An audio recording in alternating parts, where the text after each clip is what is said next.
If you're not cleaning your seed starting materials in between seasons, you should be. And here's how to do it. Let's go.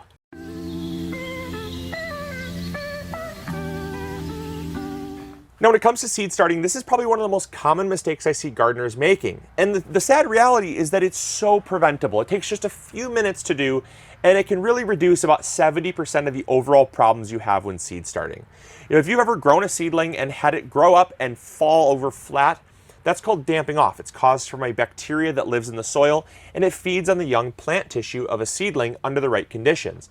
If you've ever had fusarium wilt, verticulum wilt, if you've ever had black mold, gray mold, sooty mold, there are different molds and mildews that can breed under the right conditions as well. And there are so many other issues that can arise that still fall under this same category, but the one that I think plagues the most gardeners is damping off. And so many of the different bacterium spores from season to season, they lay dormant on your seed starting trays. And when you have them laying dormant on the seed starting trays, all it takes is for you to fill this up with more soil, water it, put it under the right conditions, and those dormant bacteria and dormant fungal spores will come out of dormancy and can plague your new seedlings. And it is so simple. It is so simple to prevent. I'm going to show you how to do it using one of two household ingredients. We have here 70% isopropyl alcohol or bleach. Non-splash bleach is my preferred method of choice, but isopropyl alcohol is much more gentle, works just about the same, and both are going to basically completely eradicate any mold, mildew, or bacterial presence on your seed starting trays, and it is something that I highly, highly recommend. Now, there's another way we're going to talk about how to properly sanitize your trays at the end of this video, but we're going to talk about how you can do this really simply using these two, and then we'll jump into the third and final way at the end of this video. First thing you're going to need is a tub. I love a nice wide tub because you want something that's going to be wide enough to fit your trays in. Wide trays are kind of cumbersome, and you can use a 5-gallon bucket if you want, but it is way easier with a nice tub like this. You can buy them for a couple bucks. They are really handy. Then you're going to want to get yourself some gloves. That is because regardless if you're using isopropyl alcohol or no splash bleach, they absolutely can be very irritating to your skin. They can dry your skin out and they can cause skin irritation. So absolutely get yourself just some basic gloves. Then you're going to want to get a nice scrubby. I also recommend, I don't have it with me, but I absolutely would recommend when I do this on a big scale and I'm cleaning all my seed starting equipment from the previous year, get yourself a cheapo toothbrush. So cheap. You can buy it for $1 at the dollar store. It is by far the best for getting in these little cells here. It's not cutting the mustard, but you can get a lot of the surface area clean with a nice scrubby brush. But absolutely for the fine tooth stuff here, get yourself a toothbrush. Also, really cool. I also don't have it with me. You can take the toothbrush, stick it in the chuck of your drill, or like some type of like little tiny pipe cleaner or like bottle cleaner setting. Put it on a drill and then stick it in the water. You're done in minutes. It is awesome. So with that being said, my preferred method is the no splash bleach. I've got about 5 gallons of water in here. I'm going to use about that much, about a cup-ish. Cup and some just for good measure. Doesn't really matter. You want to dilute it. You don't want it full strength, obviously. You also want to make sure, please do wear proper eye protection. Please do this in a well-ventilated area. Please do not add, obviously follow the instructions on the bottle. If you've had any urea products or things like that, don't blend or mix, especially if with urea products, because that can create a gas that is not great to breathe. And then, a little spongy brush if you need that. Now, if you're using isopropyl alcohol, you're going to want to use a pretty good concentrated amount of this. In a 5-gallon bucket like this, you'd want probably 3 of these bottles. Luckily, they're pretty cheap, but it can be a little bit expensive. But it's another alternative that's going to really kill off any of the harmful bacteria or fungal spores. So as you can see, we're just taking our seed starting materials here. You can let them soak too. Like, it's not going to hurt it. You just let them soak for a little bit. But I like to just give them a good scrub down just to really clean them up. This takes me no time at all. I do this every single season.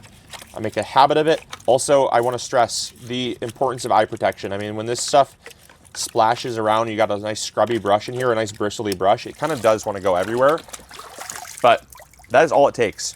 I mean, you want to clean the outside too. I mean, give it a good scrub down, a good swish around, but that right there is super clean. And that started out grungy, absolutely grungy, and it is super, super clean. So this, and then you sit this out.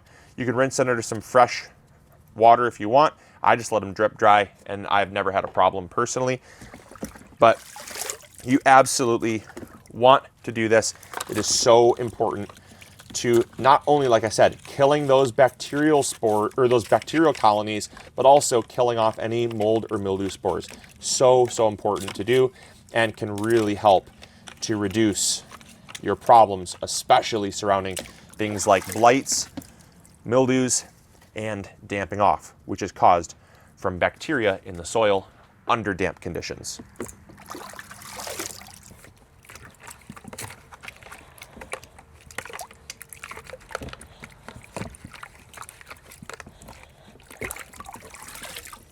So I'm just wrapping up here. I got all of the containers done, and now I am moving on to the trays. It's just as important to clean your trays as it is the containers.